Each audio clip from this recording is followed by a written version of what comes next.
Hello everyone, welcome to Homemakers Radio. I hope you get a few things done while you listen. And if you are new here, please click the link on the YouTube channel that I provide below the video, which shows you where you can watch this on my site, which is a better atmosphere for you, and also you can leave a comment there if you want to. And so I also wanted you to know that you can leave a comment through my email if you want to go over there on the email and just send me a comment and tell me it's for a comment to be published. And you can also click on continuous play if this is not long enough. However, I have only a million things to say today. The last couple of days have been spent getting caught up with, I have had company and I'm getting caught up with things, and also I have had to get some new parts for my computer to make it run properly, and I also, goodness, just catching up and trying to sort out a few things. So I will show you my teacup first before you get busy. I love this. It's shiny and smooth, and it comes from Stechkold China, which is one of the Gracie Bone China ones. I got it before captivity at Home Goods, and I just love it. And it's one of my favorites. I bought two of them because I liked it so much. You can get these on the web. I am broadcasting from the manse, so welcome to the manse. And I'm also talking from captivity. And I have this morning I made myself, and tomorrow I'm having company, and it is some ladies that are coming for captivity. And I'm going to serve them a special tea and put a special tea party on them, on the table for them. And we're going to have a captivity. And I do hope you will take up my challenge that I have spoken of in several of these videos of coming out on the other side of this with a stronger, better, thinner, and smarter, and maybe even better looking, and more alert, and maybe even a little more prosperous. And I hope that you will take up the challenge to use the time wisely, because God's given you this time even in captivity. Remember the video I did where I went through the Bible and I talked about the captives. I went through and picked out as many captives as I could find in the Bible, and what they did, and how they used their minds, and how they didn't just sit there and wait it out, and how they were not content to be captive. They were going to use it because they had a goal, and they had an idea of working for the Lord and using their talents at the same time. And today I have so much to tell you about some of that, but first I want to show you some show and tell. I have got in the mail something that I ordered, and I'm going to undo it and show it to you. And it's these gorgeous envelopes. You know, I love this color. I guess it's called coral. I just love that color, coral. And I ordered a set of cards that are very beautiful from Current. I know you know about Current. They're a really, really well-established old company, printing company that makes cards and all kinds of things. And their cards are always so beautiful. Very, very traditional. Here's another one here. It just reminds me. It's just so Victorian. I just love it. And so I wanted to show you that. There were, I believe, four of the designs, and this one is purple. I'll put a picture of that there for you so you can see that. And the first thing we do, of course, those of you who are familiar with me and what I'm doing, I'm pressing this closed because the fastener, this is so old now and so worn out, the fastener is gone, and I had to put a little piece of tape there. It's just for show, you know. And I want to start out with making sure that you are dressed. But I think it's more than just getting dressed. It's also, you've got to put some thought into it. And you have to put some idea of excellence into it. You can't be just throwing something on. This is special. Your home is a special place. This is just not anywhere there. You just flop down and just kind of veg out. This is a very important place. It's your castle. And it has to be treated as though it were the most important place in the world. I just cannot say the words. I just do not have the words to emphasize that or to make you understand that. But you know, the Bible talks about women guiding the home and guarding the home. And that is the job that should be held higher than it is. There's so little respect for it. And the only way that we can get some dignity into it is to create that respect. And one of the things that you can do, because you do have control over, is getting dressed and making the homemaker look where people think, when they think of homemakers, they think of this woman who looks prepared, who looks fresh, who looks clean, who looks like she's ready to take on her home and that she means business. And that is the one thing that I think we neglect when we think about the home is when you think of a homemaker. I think a lot of people like to think back to the 1950s because that might have been the last image they ever had of the full-time homemaker was the 1950s, the woman in the little apron. But you can develop your own homemaking style and bring dignity into it. I think we have an obligation to also be kind of an example for anyone who wants to be a homemaker. We kind of have we're ambassadors in the home in a way, and ambassadors to anyone who's peeking in at this. And we do represent the homemaker. And some of you who are not in captivity, who are going out, still have an opportunity to have a good appearance for the sake of what image you're going to leave with the public. So I hope that you will come out of this, use this time wisely, learn how to dress for respect, come out smarter, happier, more confident, stronger, more emotionally stable. We're going to work on that, and I hope that I can share some of my experiences with you. This is just my opinion, and don't anybody think that they are going to just copy me or emulate me, because you all have a different situation. You all have different family personalities. You all have a different house. You all are living with different types of work schedules. You're all living with a different likes and dislikes. So this is just kind of a general thing that you can all adapt to your life. And so I want to just share some of my experiences that might be of value to you. So, first of all, I have questions for you, and I would like for you to realize that your mind is something that guides you. And that's why I have emphasized that scripture where the Lord said, love God with all your heart, mind, and soul. A lot of people just kind of leave that mind out because they think that the mind is our area and our personal, we just keep hold. They give everything to God, but we'll take hold of our own opinion and our own mind. And I want you to realize your mind guides you and it controls your actions. And so that's why the mind has to be trained and why we have to learn self-control. And the best way to learn self-control as a homemaker is to do things you don't have to do or do things you don't want to do. And that creates a self-control. You can do things beyond what is necessary.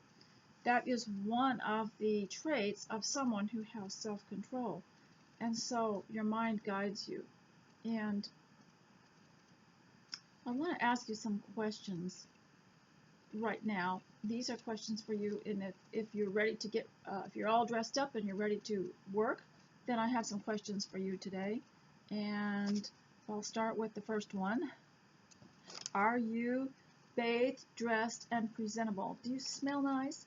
And have you made a list of urgent things that you need to do? And remember, in past videos I have suggested that the urgent things you should list are things that will have to be done that hold up the structure of your home. And I would suggest the 3 places would be your bathroom, your kitchen, and your laundry room. Get your laundry done, get your sink cleaned up, get all the bathroom cleaned, because those are the sanitation areas. Those are the places where the health of your family is centered, and so you want to keep that clean. So, have you made a list of urgent things and then things that you want to do? Is your kitchen clean? Is your floor swept? Have you done anything creative? Have you asked God to bless your efforts that your home will have success? Is your clutter picked up? Have you made any effort to develop any character qualities? One of them being self-control, which I told you about, but there are many others. Are you checking your attitude daily?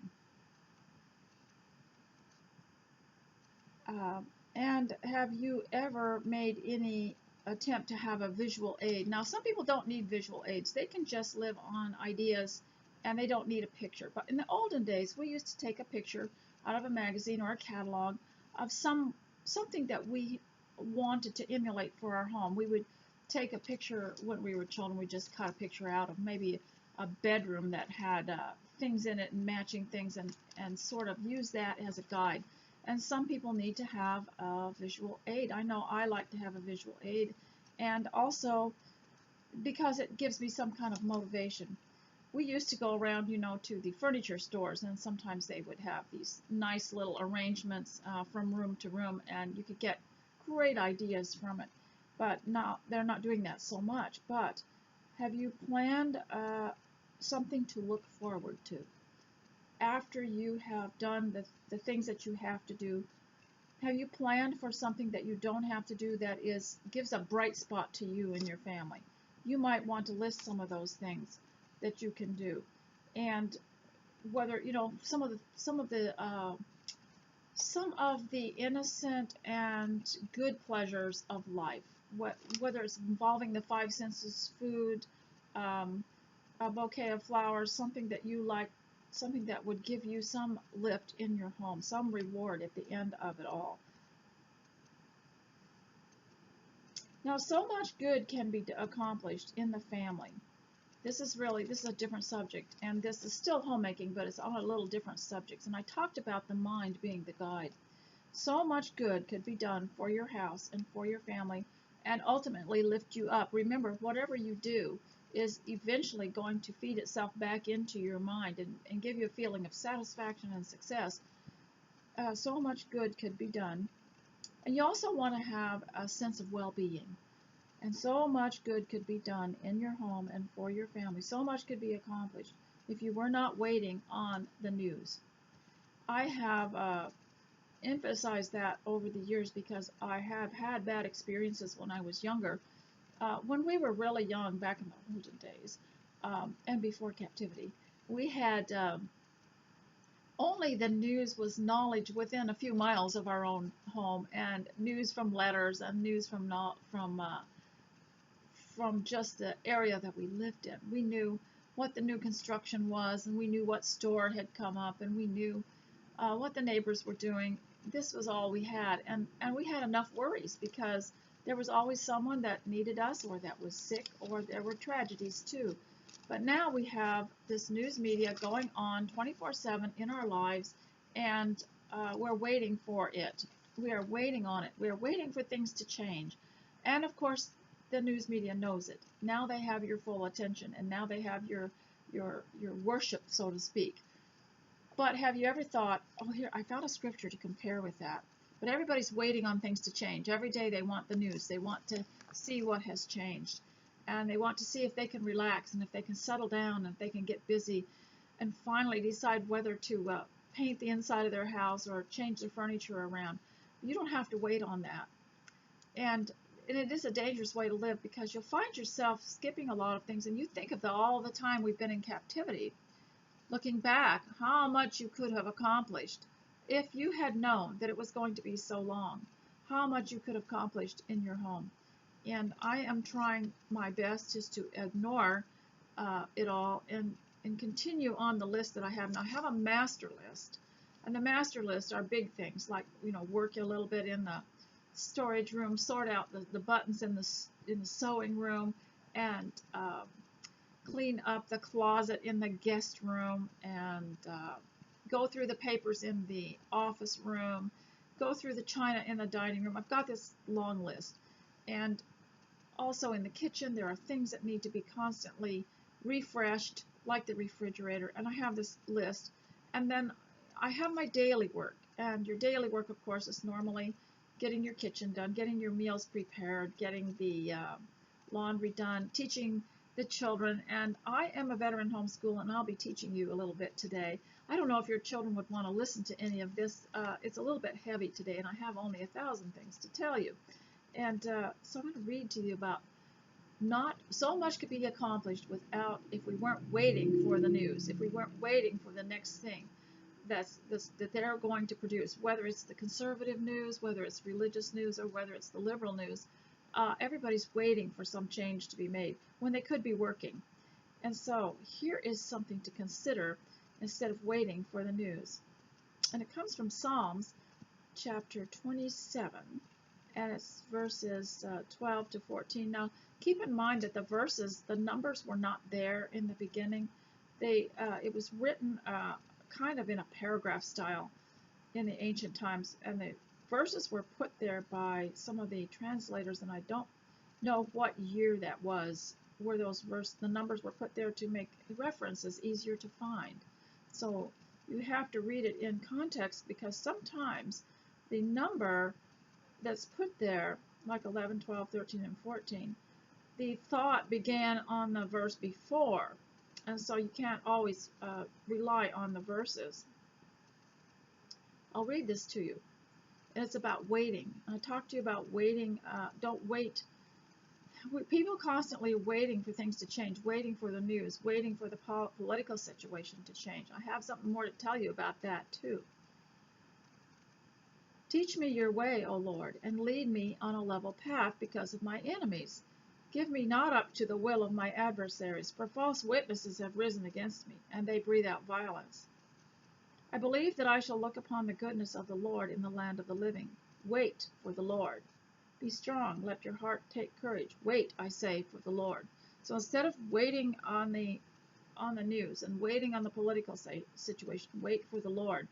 And waiting for that means to always keep in mind that the world is not chaotic as in normal life. It is the news that keeps your stomach churned up constantly. So instead of waiting for the news, wait for the Lord.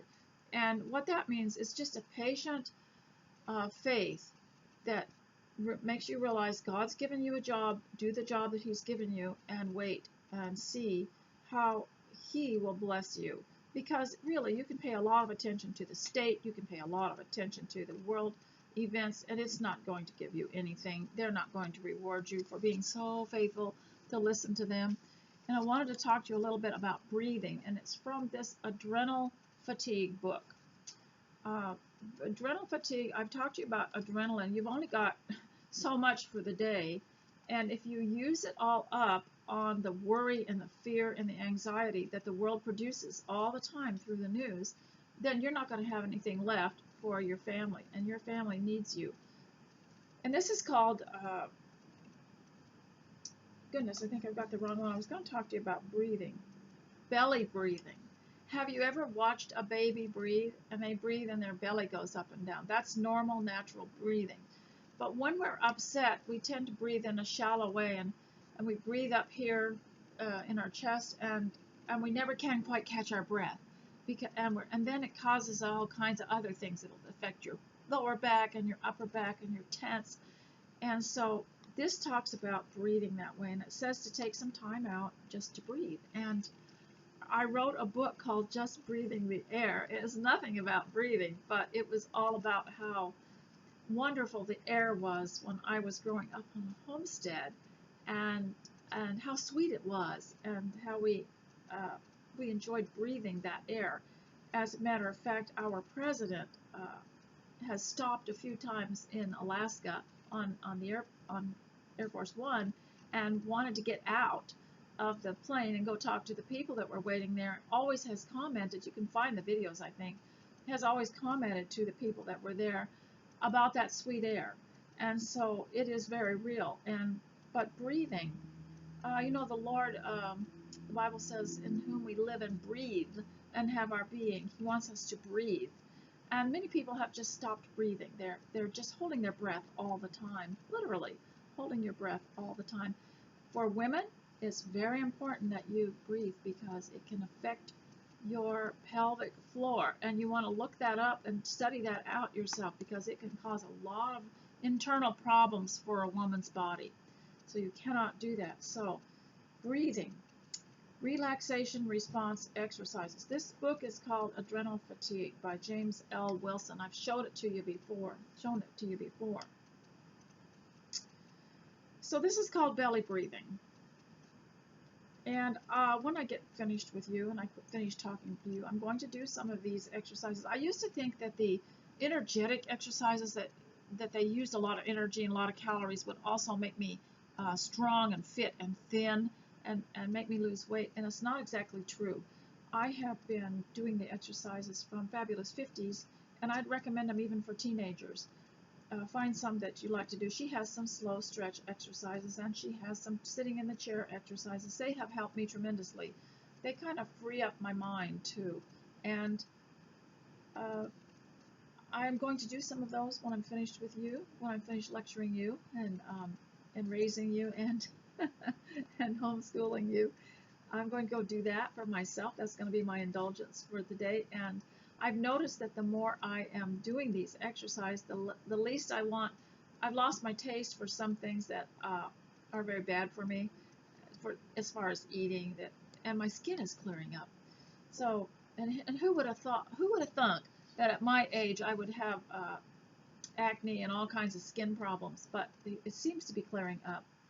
So, relaxation response exercise, belly breathing. This is the most, by the way, you shouldn't be sitting here listening, watching me, because I don't think I have anything else to show you today, and you can go about your business, take your device with you. I hope that I can speak long enough that you will be able to clean up one room or get some other repetitive type job done. And also, I wanted to mention that homemaking, if you're not used to it, you might as well know it's a very isolating job. It's very hard because it has to be self-motivated. It's self-employment, and you really can't do it in a group. I know we used to get together sometimes with other women and do something that we all had to do together so that we could have company doing it. But for the most part, it's better to do it alone, because people can get in your way and distract you, and it can make you kind of self-conscious too. So you're really better off to work alone. And so, belly breathing is the most natural kind of breathing, although it may feel unfamiliar initially. I want to make sure that I've got my volume up, because several people have said that mine is the hardest to hear for some reason. There you go. And so I want to make sure that you can hear all right. If you've ever watched a baby or an animal breathing, you have seen belly breathing. The belly, rather than the chest, expands and contracts. This allows the air to reach the lower part of your lungs, where there is a rich supply, and it triggers the relaxation response within a few minutes. It is just about impossible to be tense and belly breathe at the same time. Now, I wanted to stop there and talk about a little bit about anxiety and fear and tension, and that is, whatever it is that you're fearful of is what will control you. And if you get a thought in your mind, and I will say guard your mind, the Bible says guard your mind. Guard your mind from the effect of the news and the state of the world. Guard your mind from it, because if you get anxious over it, it can actually debilitate you to such a state that you'll be dead while you're still living, and you'll be no good to anybody. So it's really important. And worrying about it actually doesn't change it. Now, I think that the reason we don't want to give up our anxiety and our worry is because we think that it will make us lackadaisical and passive, but that's not necessarily so. There's a lot you can do and still be alert without giving up your adrenaline, and without being anxious, and without giving up your breathing. Take 10 minutes when you will not be interrupted. Either lie or sit on a comfortable surface that fully supports your body. Place your hand palms down on your abdomen just below your navel. Close your eyes, and at first just pay attention to your breathing without trying to change it. Listen to the sound of it. Feel it moving in and out of your nose and throat, and notice how far down your body it seems to go. Then imagine that you have a balloon inside of your lower belly, under where your hands are. If you inhale, try to inflate that balloon. As you exhale, let the balloon deflate. Do not expand your chest as you inhale, just your belly. It is best to breathe through your nose for this exercise. But if for some reason you cannot, then it is okay to breathe through your mouth.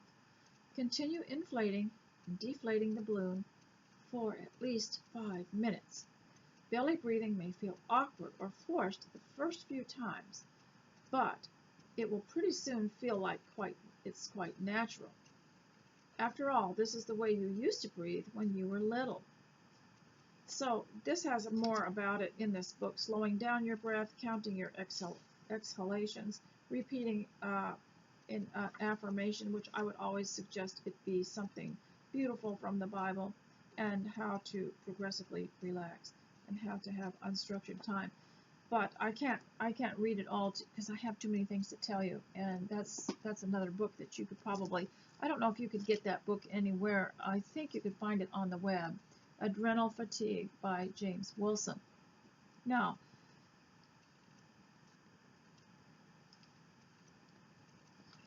when I first started on the web, I believe it was probably 2005 or 2006. I had 5 subjects that I wrote about. I had a column, and it was homemaking, tea time. It was things that women could think about and do and be occupied with at home to fulfill the Titus 2 instructions that women were to guard the home and guide the home. It didn't tell everything that you could do, but it left it open and up to you. And to each generation, it would be different, a little bit different. And so, for instance, back in the olden days when they didn't have the kinds of things to take care of, that it wouldn't have been what we do. But the point is to guard and guide the type of home you have in the era that you live in. The Bible transcends all eras of time, all generations, all centuries. So, but each century would be a little bit different, but you could still guard and guide the home in the way that it's done in your era. So I had a list of things that women could do at home that would help fulfill that, and that would be homemaking, tea time, manners, feminine dress, art, literature, and music, and letter writing. Those are just a few things. I'm sure you could do your own, but I liked those 6 things. And I taught a little class for girls, and I included an activity from each one of those each time they came. And manners, it wasn't a strict etiquette thing, but it was going along with what the Bible said, to be courteous one to another. And it was all about your brothers and sisters at home and your brothers and sisters in Christ, to show courtesy one to another. So it wasn't a strict sort of way to do things, but to do whatever it took to make others comfortable and to be dignified. And then there was art, literature, and music, and how important that was for refinement. In fact, when we sing a song at church, sometimes the person that's leading the song will explain what the song means and where it came from, who wrote it, and what the situation was at the time, so that we can reach an understanding of it.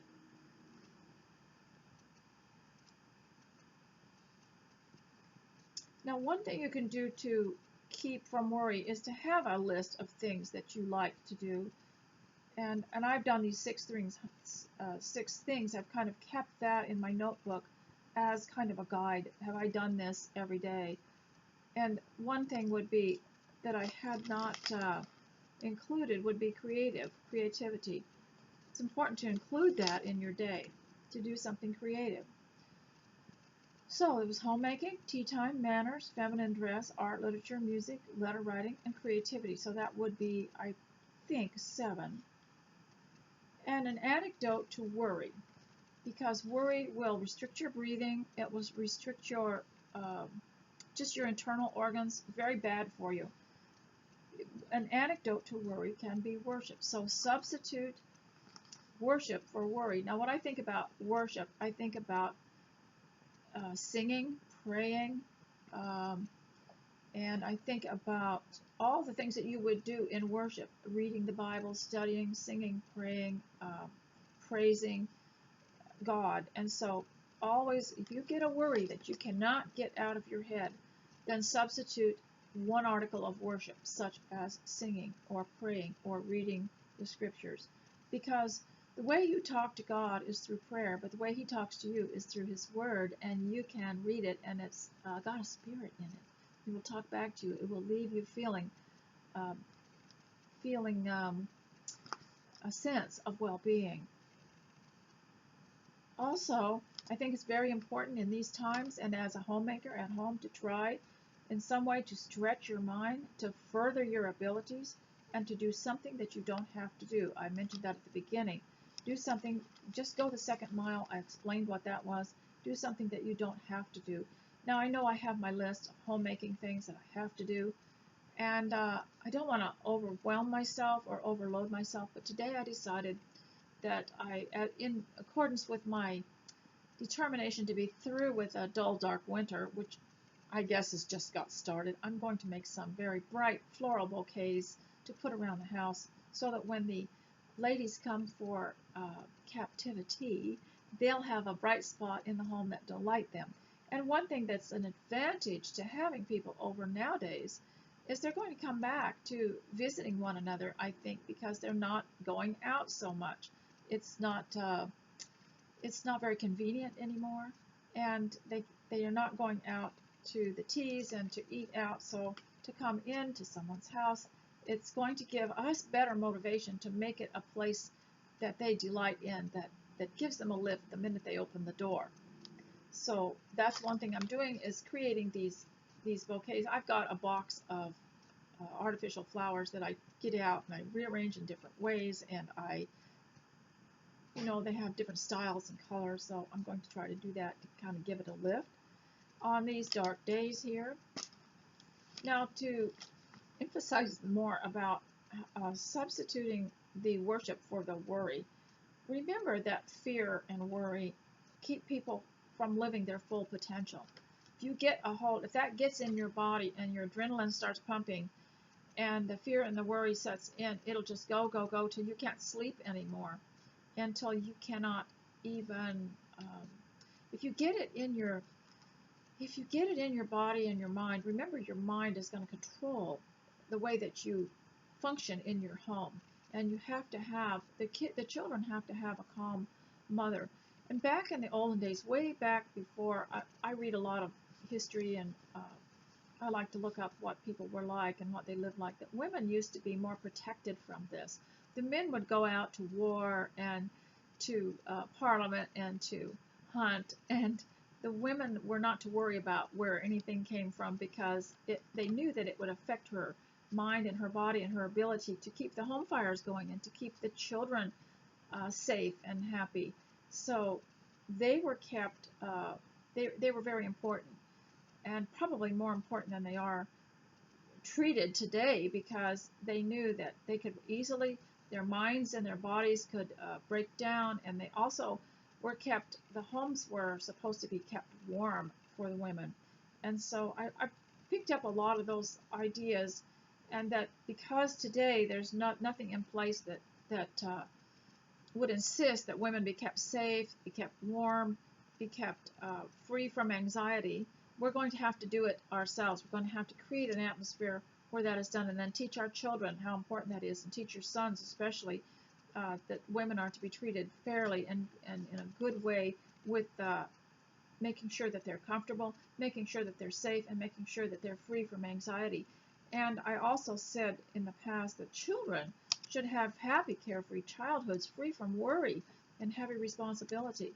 Wouldn't it be lovely if your children could come out on the other side of captivity not knowing they had been captives, not knowing you had been worried about the world, not knowing that you had felt the isolation and the captivity? And I have the advantage over you because I grew up on a homestead in Alaska, And sometimes we were captive out there, snowed in for 9 months, the women and the children, and the car could not get out. And we ordered a lot of our supplies at the beginning of the winter so that we would have a storage. We had a storage shed full of the supplies that we needed, but it was not always.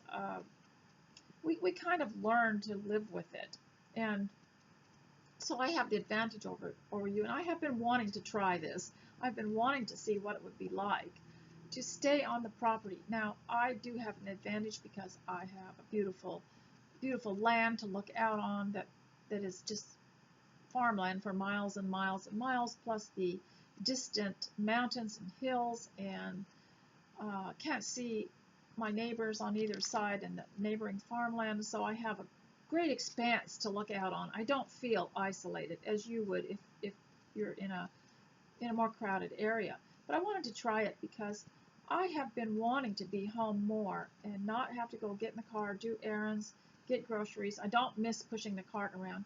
So I decided I would use this time in the political situation. I'd use this time to just become a captive and stay home and see what I could get done. There were always things in my home and in my life that I wanted to do that I just didn't have time for because it was time to go somewhere, time to take somebody somewhere, time to go get something. So I've worked it out where I can order a lot of things, and where if I have to have something that's an emergency, someone can bring to me. So, but I think it's really important. This is one thing that we learned growing up in those days on the homestead in the wilderness, was to use your time wisely. And we learned artistic skills. We learned to be poets. We learned to sing. We learned to put on plays. We learned to do many things that I reached back on in later years when I was isolated or when I was sick, so that I could survive at home and in times when it was more isolating.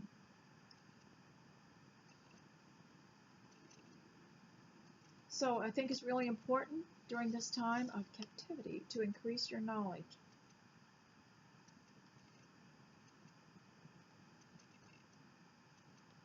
Now, I want to discuss a few things about the Bible, because it occurred to me that during this time, when we're kind of like everyone feels that they're in a real tense political situation, that Jesus Christ walked the earth and the Apostle Paul walked the earth during very tense political times, and we don't think of it much. And every now and then in the Bible, I'll run across a phrase like "in the year of Tiberius Caesar," or "in the year of Caesar," and it'll name one of the Caesars. Caesar just means it's the same as czar, and so I have the back of a book about Bible things, a chronology of remarkable events.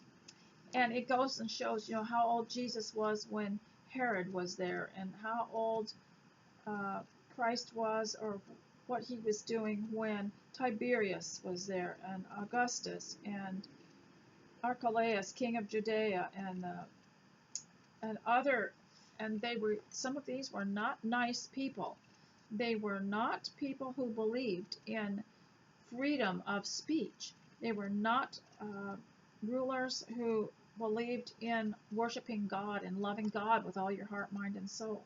And yet we find, and it was very difficult too, and yet we find that Christ and also the Apostle Paul had a different kingdom that they were interested in, and they were promoting this right under and over and around and behind the backs of all these terrible leaders. And I think of Christ as he gathered 12 simple men around him, and they started a ministry, and it just, when they were blocked by some of these laws and these rulers and some of these terrifying events, they went around them, they went under them, and they even were in them, even in captivity, were able to remember that they had a goal, that they had a ministry and a purpose in life, and they went around these people. And in the Bible, when you're reading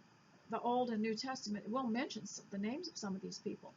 But it fascinates me that in spite of all this turmoil, God saw fit, instead of arranging a Bible that's full of these events here, the events that he recorded in the Bible were people like Mary and Martha, to record that account, to record that event, and to record an event like Zacchaeus, and all these things. It just fascinates me, and I have this list here. Now you can get, if you're homeschooled, you can find a homeschool product catalog or something on the web that is a chart that unfolds that wide, and you can lay it out on a table, and you can see who were the kings and who were the Caesars and who were the governors, and what some of the smaller, local people at the time that Christ was in Galilee, or when Christ traveled to some other place. You can see who these people were at the time, and they all knew of his activities, and not all of them. Freedom of speech was the big issue there, wasn't it? Because he was accused of being seditious in a way because of what he believed, and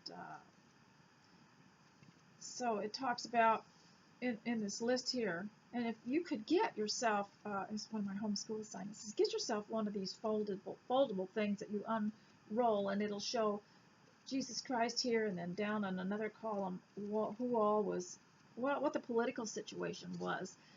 Fascinates me that he did not just sit, and his apostles did not just sit and wait until these kings and terrible generals, and one of them bearing the name, I believe, of Titus. Some of these cruel rulers existed, and yet this kingdom, the spiritual kingdom that was being established, went along and was established, and little by little they did it. And the Apostle Paul too. I don't know if I'm going to need that anymore. I didn't look up too much about him, but I noticed that he did come in real close contact with some of these unreasonable people. And remember, he appealed to Caesar. That would be like going to the Supreme Court. But he also used that as an opportunity, because later on he said, give my greetings and love to the household of Caesar. So he was under house arrest in Caesar's house, and had apparently come in contact with the servants and with the relatives and the others, and had an influence on them. So he probably wanted to go, he wanted to appeal to Caesar, because that was an opportunity for him. But he went around, and there were places in the New Testament where it says the Apostle Paul was blocked. He knew that he was going to be blocked from going somewhere, or that there was a plot against him. I'm sure people would have called him a conspiracy theorist. They love to throw that at you, don't they? But there was. The Bible says there was his nephew overheard a plot against him. And so he went a different route, and he went a different way, and he had this mission, and he just kind of worked in and out. He serpentined around these terrible rulers and this terrible political climate of his day. He just kind of went around them, and went here and went there, and I found it just quite fascinating. When a man or a woman have a goal, then that's their goal. That's what's on their mind. They're not distracted by all this stuff that's going around. They keep their eyes on Christ and on what he said to do. So that's what I'd like to encourage you girls to do today, because the Bible says that women are supposed to guard and guide the home, and to love their children and love their husbands. Find out ways that you can do that. That's your goal. That's what you're supposed to be doing. Let's do it in a great way, because this is a better kingdom. Our home is a kingdom too, And so, I thought of a scripture while I was just chatting away at you there. And there are a couple things I want to talk to you about your country, but I don't want to get into any kind of discussion that would give you any tension. But Christ said, I am come, the thief comes to kill and steal. Now that's robbing you of your ability to breathe, is robbing you of your life and your ability to function in life and to have an abundant life. He says, the thief comes to kill and to steal. I am come that they might have life and have it more abundantly. Okay, so instead of waiting to hear the news and waiting on the news, wait on the Lord, like I said in that other scripture, and then expect to have a more abundant life. So Christ gives you the abundant life. The world and the chaos that goes on and the government and the political situation that was bad in Christ's time and bad in Paul's time can only give you anxiety, and that anxiety will affect the way that you breathe, and it will affect your mind, and your mind controls your life and controls what you do in your home. You cannot let that happen. You have to wait on the Lord. And waiting, the word wait is something different than what we think about. We think waiting means sitting on a chair and waiting for your ride to come, or sitting on a chair and waiting for the time that you have to go somewhere, or waiting for dinner. It's not the same thing.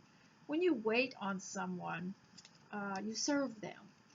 So you're serving the Lord, and don't wait on don't serve your news media, and don't serve see, words are different in the Bible. They may have a different meaning.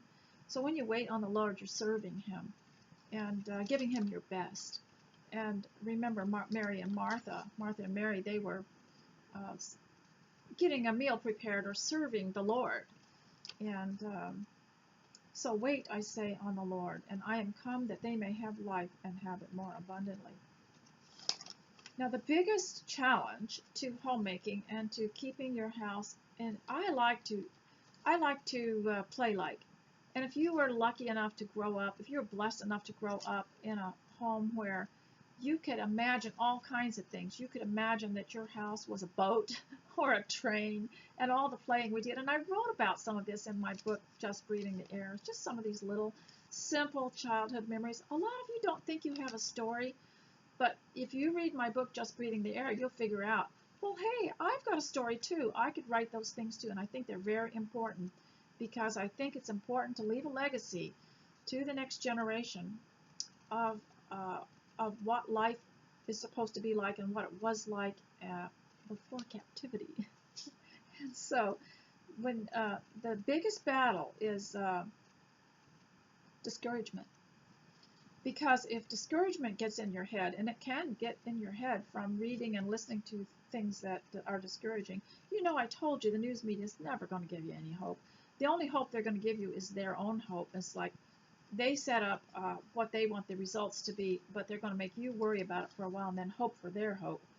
And but if you get yourself immobilized because of fear and worry and using your adrenaline up on all this stuff, you won't have strength. Adrenaline is really interesting. Since I've been reading this book on adrenal fatigue, it's such an interesting product. We were taught when we were really young that your adrenaline will come through in an emergency. Like, for instance, you need to rescue someone and pull them out from under a tree, or lift something up that has fallen on your foot. The adrenaline comes through. It's an emergency juice.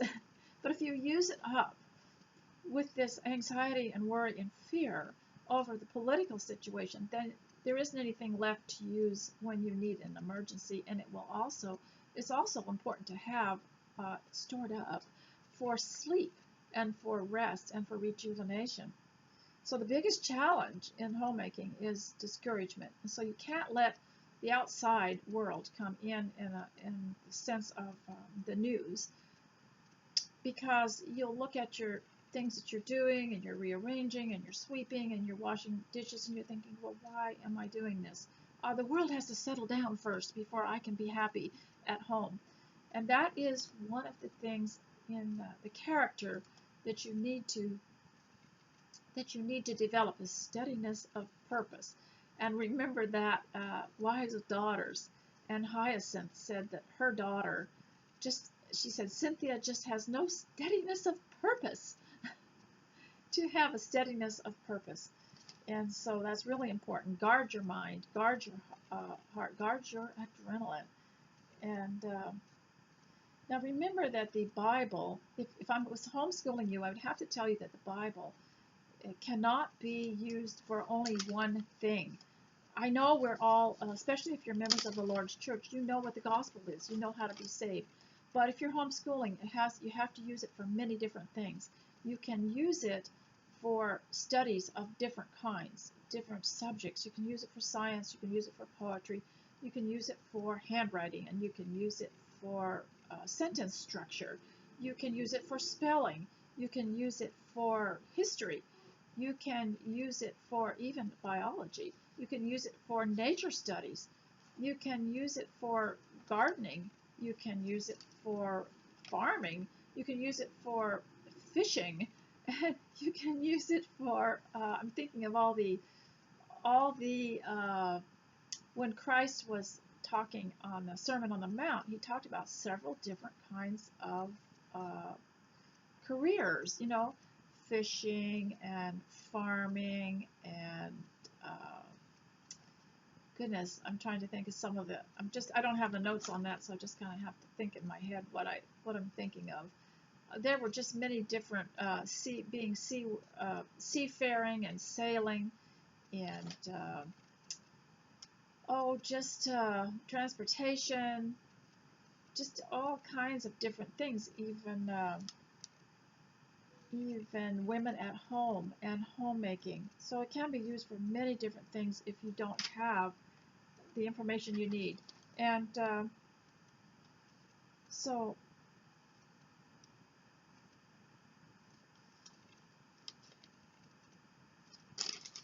what you are fearing and what you are thinking is what's controlling your life at home.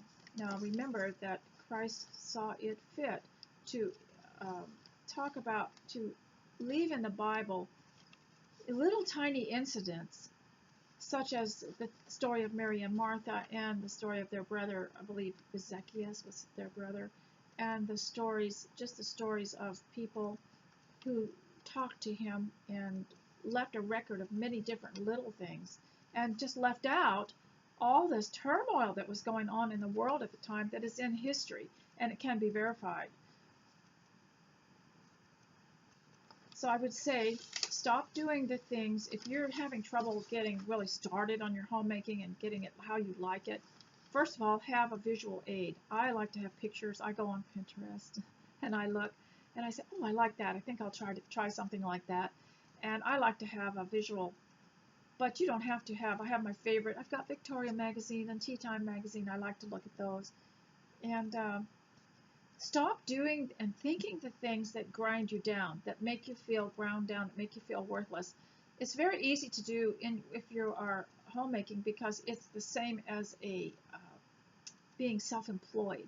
And if you talk to people that are self-employed, they mention that they have to keep their minds on their business, and they have to keep a positive, uplifting attitude, or they could just give it up, and their whole life is dependent on it. So it's very important to look at your homemaking as though it were a private business, that it was a self-employment, and that you can't give it up. You don't have anywhere else to go, because this is what your family is going to need, this stability, especially if you have children.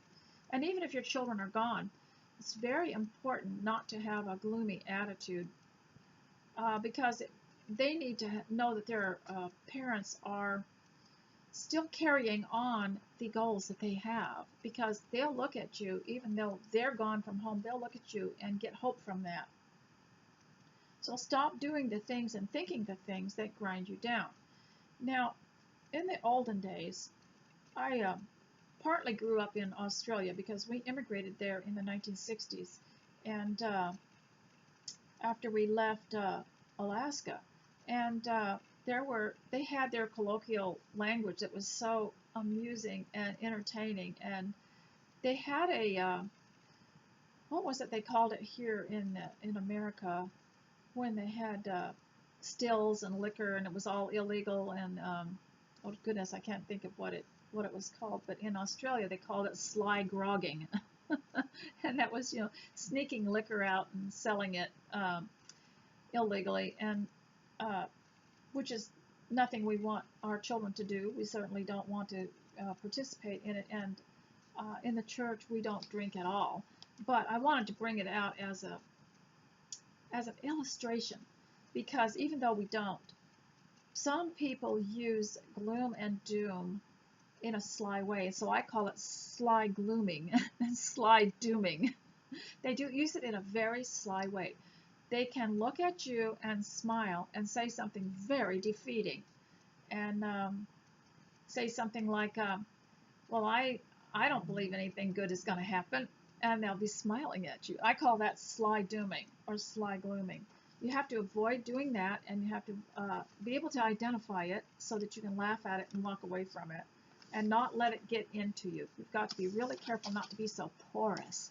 You can't be so porous and so thin-skinned that you let that kind of talk, the sly glooming and the sly dooming, get in you. So things to do that can help you is to every day dress up, substitute worship for worry, and to work. And always you get dressed up, you're getting prepared for work, and you're always in a worshipful attitude and a prayerful attitude. That helps hold up your work. It's the foundation of your work at home and to work. Have your list ready for what you need to do, and then tick off your list. And if you get emotional, or you get to where you're feeling defeated, or kind of what would you say, anxious about it, just go to the list and use it as though it was a severe boss. Check off the next thing and do the next thing, and sing as you work. Now, I wanted to talk a little bit about people, because we all run into these types, don't we? And especially homemakers, they seem to be assaulted by people who are disrespectful, or who are jealous of them because they're innocent and they're happy, and they want to and they're away from the rigors of the world.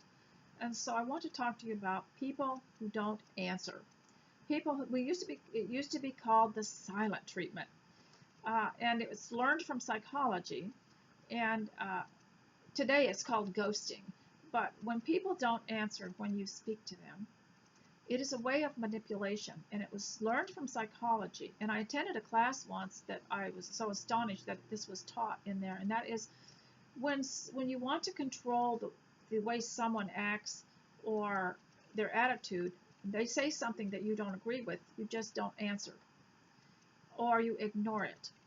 And pretty soon they will just leave that subject and walk away from it and not do it, whatever was the idea that they had. And that was the idea, was to control you through not talking, but is not what the Bible teaches. And one thing that happens when there's tension all around, and political tension, and first of all, when things are going well for people, they are chatty, they're nice, they're polite. But then when the world sets in with its world's gloominess, the bad side comes out of these people. They never were very nice, but they find it easier to be nice when things are going well, and things are going well with you. But when things are not going well, the meanness, the fangs come out.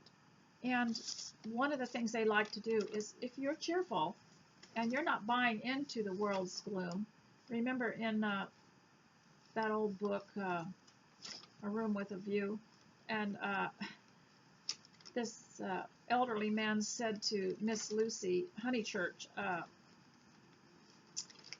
I don't believe in this world's sorrow, do you? Some people just don't like cheerful people, and they decide they're going to give you the silent treatment. And it's it's snobbish, and it's conceited to treat people like that, to not acknowledge when they talk. You don't have to answer them or just involve yourself in a discussion, but at least say, I heard you, that's interesting. Acknowledge it, because it is really rude, and that is, the Bible tells us to treat one another with courtesy. I wanted to bring that up because I'm sorry to say that people do that, you know, and it can be devastating, especially to little children, if their mother decides not to answer them, or if someone that we all have friends, and then someone comes to visit, and your children are excited about it, and the person won't answer. You'll ask them what's wrong or something, and they won't answer, and you have to follow them around and beg them to tell you what you did. You know, that is really rude, manipulative behavior. I don't want to leave you on that note, but so I wanted to see if I have anything else to show you. Yes, I do. Okay, one of the things that can be done, if you have it in your heart to do it, I think it's really good to have time to yourself that's alone time, and you can write a newsletter. Now, one of the ladies that writes a newsletter to me just writes a letter, and it says here, newsletter by Margaret. And this morning she just included a prayer. She mailed this to me. I've known her for a long, long time, and she's quite elderly now. And so she just included a prayer that she prayed that day, and she copied it off on her little copy machine, and so she sent it out. And it's a way it's her ministry. It's the way she keeps in touch with her friends. And so I wanted to say, you don't have to go to a great deal of trouble. Just write down some of the things you're doing, and this is better news than anything the news media. It's more this builds people up. And she said,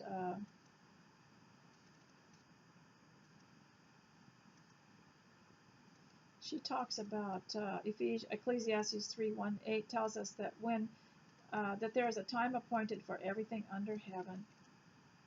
And she says, God appoints the time and all events of the time. He is in control and must have had reasons for things that are happening, and his thoughts are not our thoughts. And she just folded it up and sent it out. Isn't that nice? And she got a lot of mail out without having to write too much. And so then I'll look at something like this, and I'll think that edifies me more than anything else. And then this other lady, and she's on my sidebar, and I believe she has a blog called On the Journey. So if you want to look her up, and she hand letters. Isn't that pretty? But I was reading hers, and I thought, I'm going to find something in here to do. And she has a little, I like that she puts it in little sections and columns and different kinds of lettering, and she uses it a different way. And, you know, you don't have to go to a lot of trouble, but I think you need to have something like this. Even if when my children were growing up, I just wrote them a morning newspaper. I just write and of course that was the day before the coffee machine, so I had to copy it several times and leave it by their bed, and so that they could grow up to see, they'd wake up to see what we were doing today and what they could do today, and thought that was interesting. Each one was individual. So she was talking about different things on here, and then she had this thing about creating, you know, trying to improve your health. And she said, start with a 5-minute walk outside with no sunglasses. And she talked about that, and I thought, I'm going to try to do that. So I did. And I was feeling kind of rudderless and not having any particular guide, you know, that day. And I was thinking, where should I start? And of course, I'd look at my list, and it didn't really register. But when I read this came in the mail. Interesting, when something comes in the mail, it's a lot more stimulating than anything else that's been in your house for a while. You get something in the mail, it's kind of motivating. And so I decided that, well, that's what I would do. I would start a walk. So I learned something, and I did something with her newsletter. So if you get a chance, go look her up. I'll put her link again on the sidebar. Let me just check my notes and see if I've got anything else to say. And I hope you've not been sitting here watching me, and you've gotten dressed up, and you have gone around and done the most important things, and paid attention to your work, and also don't limit your life to just what you have to do at home. Stretch your mind and learn something. Just like I got a hold of this book and learned this timeline, and try to go a little bit more intellectual each time. You know, the woman at home, especially if she's homeschooled, and I'm homeschooling you, so there. She's going to have more knowledge and be more up to date on thinking and on inventing and creating than a lot of people because she has the freedom to do that. There's not somebody telling her what to think all day.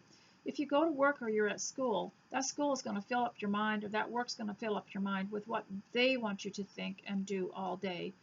And but when you're at home, after a while, the gears start turning and you realize that you have more capacity than you ever thought you did to think and to learn and to grow and to be very professional at what you do. And I was talking to you earlier about how we like to play when I was growing up. We pretend our house was something or other. Well, after I had had a company, and I had to kind of go back and, kind of tidy everything up, put everything to right after people had been there, and I had to change the bedding. I just said that I'm going to clean up the hotel now. And I really, really enjoyed it, cleaning up after everybody and putting it all to right again for the next visit. And you can turn your house, and you're allowed to. You're allowed to name your rooms. You're allowed to name your house. You're allowed to turn it into bed and breakfast. You're allowed to do whatever you want in your home to make it more interesting. It doesn't have to be boring at all. In fact, boredom is a problem. It shows that you're not learning and you're not using it to the full advantage. So you shouldn't be bored. You can keep your mind alive. You can keep breathing. And so, ladies, I hope that this has helped you to get something done today. And I want to thank you for encouraging me and for just the nice comments that you leave, and let me know what all you got done. I really like to read about what you're doing. So I'll talk to you later. Bye.